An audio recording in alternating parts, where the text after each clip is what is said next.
Halo semuanya, selamat datang di sesi bedah materi kita kali ini. Jujur saya lagi excited banget nih, karena hari ini kita bakal bongkar habis-habisan rahasia dan matahin mitos seputar keuangan pribadi. Gimana sih cara ngebangun kekayaan di era modern ini? Kita semua tahu lah ya, mikirin masa depan finansial tuh kadang bikin overthinking, apalagi di tahun 2025 yang serba cepat ini.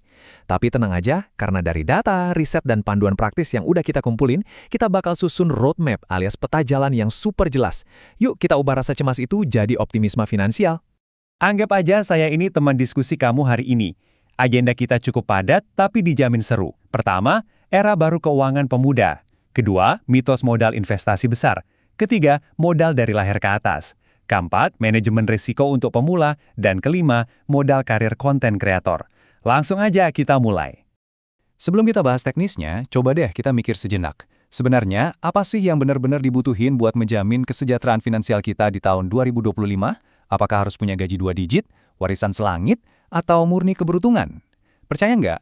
Jawaban dari kecemasan ini ternyata jauh lebih sederhana dan lebih logis dari yang kamu bayangin. Jawaban itu sebenarnya tergambar jelas banget dari fokus Otoritas Jasa Keuangan atau OJK belakangan ini. Tema utamanya adalah kesejahteraan keuangan membangun optimisme masyarakat.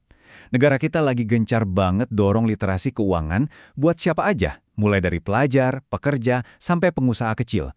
Tujuannya cuma satu, supaya kita semua punya pondasi pemahaman yang kuat, jadi bisa terus optimis ngadepin tantangan ekonomi ke depannya. Oke, masuk ke bagian pertama, era baru keuangan pemuda, meningkatnya kesadaran finansial. Kita tuh sekarang lagi ada di tengah fenomena yang keren banget, di mana milenial dan Gen Z udah mulai terjun bebas dan antusias banget di pasar modal. Kenapa sih anak muda sekarang melek banget soal investasi? Logis banget kok. Berdasarkan data dari PNM Investment Management, teknologi itu udah bikin akses ke pasar modal segampang scroll media sosial di HP. Ditambah lagi, generasi sekarang tuh jauh lebih paham finansial. Mereka sadar kalau cuma ngandelin satu sumber gaji alias pendapatan aktif doang, itu bahaya banget. Makanya, ngebangun passive income lewat reksadana atau saham bukan lagi sekedar ikut-ikutan tren, tapi udah jadi kebutuhan basic buat nyari aman. Nah, kita lanjut ke bagian kedua, mitos modal investasi besar, mematahkan ilusi finansial. Udah saatnya kita hancurin satu mitos raksasa yang dari dulu bikin orang maju mundur buat investasi. Mitosnya adalah, pasar modal mah cuma tempat mainnya orang-orang kaya. Oke, mari kita tes. Coba tebak, berapa sih modal minimal banget buat beli saham di pasar modal Indonesia? Coba sebutin angkanya di dalam hati. 10 juta? 1 juta? Atau 500 ribu? Kalau kamu nebak angka ratusan ribu ke atas, kamu keliru besar. Jawabannya adalah Rp5.000. Serius, Rp5.000 perak. Berdasarkan aturan main dari Stockbit, harga saham paling bawah di Bursa Efek Indonesia itu Rp50 per lembar. Karena minimal belinya harus satu lot alias 100 lembar, model yang kamu keluarin ya cuma 50 dikali 100. Cuma Rp5.000. Ini sih lebih murah dari harga es kopi susu di warkop kan? Asli, accessible banget. Kita masuk ke bagian ketiga, modal dari leher ke atas, aset paling berharga Anda. Nah, karena biaya masuknya ternyata super murah, ada satu jenis modal lain yang statusnya justru wajib ain kalau mau sukses. Ada kutipan ngena banget dari literatur Stockbit, modal dari leher ke atas, atau ilmu saham itu sendiri. Ini perumpamaan yang benar-benar mind-blowing. Beli saham murah tapi nggak ngerti apa-apa, ya sama aja kayak buang duit ke laut. Ilmu, kemampuan analisis, dan edukasi itu mata uang paling mahal supaya kamu nggak boncos. Jangan cuma mikirin uang buat modal, modal otak kamu itu jauh-jauh lebih penting. Kabar baiknya, ngebangun modal dari leher ke atas di zaman sekarang tuh gampang banget. Banyak platform kayak Stockbit yang ngasih fitur simulasi trading virtual. Kamu bisa latihan beli saham pakai uang mainan senilai 100 juta rupiah, tapi di kondisi pasar yang beneran real time. Kamu juga bisa belajar baca metrik valuasi kayak PBV, PER, dan PEG dari berbagai e-book atau akademi gratisan yang bertebaran di internet. Dan yang paling penting, belajar cara pantau portofolio supaya tahu persis kapan waktunya harus jualan. Lanjut ke bagian keempat, manajemen risiko untuk pemula, melindungi kekayaan Anda. Nah, di bagian ini saya harus agak tegas ya. Mengutip saran dari GoTrade, banyak banget pemula yang asik nyari saham X-Bagger atau saham terbaik, tapi lupa masang sabuk pengaman. Masuk pasar tanpa punya exit plan itu sama aja cari penyakit finansial. Ini dia aturan emas manajemen risiko yang nggak bisa ditawar-tawar lagi. Pertama, wajib tentukan batas rugi alias stop loss. Misal kamu cuma rela rugi 10%, ya begitu harga turun 10%, langsung jual. Jangan denial. Kedua, perhatikan position sizing. Dan ketiga, diversifikasi. Istilahnya jangan taruh semua telurmu di keranjang yang sama. Kalau keranjangnya jatuh, pecah semua deh telurnya. Saya mau kasih highlight khusus buat poin kedua tadi. Apaan sih position sizing itu? Intinya, ini cara kita ngatur berapa persen dari total duit kita yang boleh dibeliin ke satu jenis saham aja. Tujuannya simple, menghindari overexposure. Jadi, amit-amit nih, kalau satu saham yang kamu beli harganya nyungsep, keseluruhan uang di akun kamu tetap aman dan nggak langsung ludes seketika. Biar nggak bingung, kita pakai hitung-hitungan nyata dari GoTrade. Bayangin, total modal kamu 5 juta rupiah nih.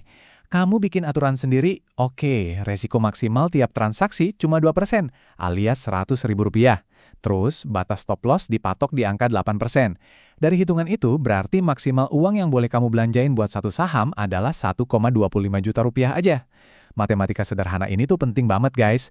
Dengan disiplin ketat kayak gini, modal kamu bakal kuat nahan badai pasar. Ingat, rule nomor 1, lindungi modal dulu, baru mikirin cuan. Oke, masuk ke bagian kelima, modal karir konten kreator, mendanai mimpi digital.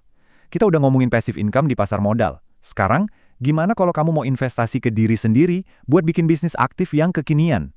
Jujur aja, jadi konten kreator di 2025 ini peluangnya luar biasa gede, baik dari segi duitnya maupun fleksibilitas kerjanya. Sering banget kan dengar orang nanya, butuh modal berapa sih buat mulai jadi kreator? Data dari platform Seva ngasih gambaran yang melegakan banget. Sebagai pemula, kamu nggak butuh nyewa studio mewah miliaran rupiah.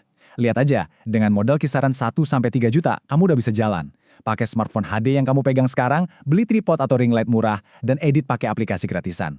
Intinya, mulai aja dulu pakai alat seadanya. Nanti kalau akun kamu udah jalan dan mulai berpenghasilan, baru deh pelan-pelan upgrade ke alat level menengah atau pro. Nah, pertanyaannya, gimana kalau channel kamu udah meledak penontonnya, kamu buru-buru pengen upgrade peralatan ke kelas profesional, tapi cash flow tabungan belum nutup? Seva ngasih solusi yang cerdas banget nih. Kamu bisa manfaatin pinjaman dana tunai dengan jaminan BPKB mobil kamu. Pendanaan modal begini bunganya kompetitif dan cairnya cepet banget. Jadi bisnis digital kamu bisa langsung ngegas tanpa harus nunda-nunda berbulan-bulan cuma nunggu tabungan kumpul. Nggak kerasa, kita udah sampai di penghujung materi. Mari kita tarik kesimpulan dari teta jalan keuangan kita hari ini. 1. Ternyata biaya mulai investasi itu super duper murah. 5.000 perak aja cukup. 2. Yang paling wajib diprioritasin adalah modal dari leher ke atas alias ilmu. 3. Mau untung gimana pun, jangan berani-berani investasi tanpa position sizing dan stop loss. Dan 4. Kalau mau bangun karir digital, mulai dengan cerdas. Pakai alat yang ada, lalu kembangin bisnisnya pakai solusi pendanaan yang tepat saat momentumnya pas. Pada akhirnya nih, kesejahteraan finansial itu bukan durian runtuh yang tiba-tiba jatuh dari langit. Ia harus dibangun lewat keputusan yang terukur dan ilmu yang matang. Sekarang, bolanya ada di tangan kamu. Kamu udah lihat faktanya, kamu juga udah tahu kalau alat simulasi dan materi belajarnya itu bertebaran di mana-mana secara gratis. Pertanyaannya, apa langkah pertamamu menuju optimisme keuangan hari ini? Jangan nunggu besok-besok buat ngambil kendali masa depan kamu sendiri. Selamat berinvestasi pada dirimu sendiri dan sampai jumpa di bedah materi kita selanjutnya.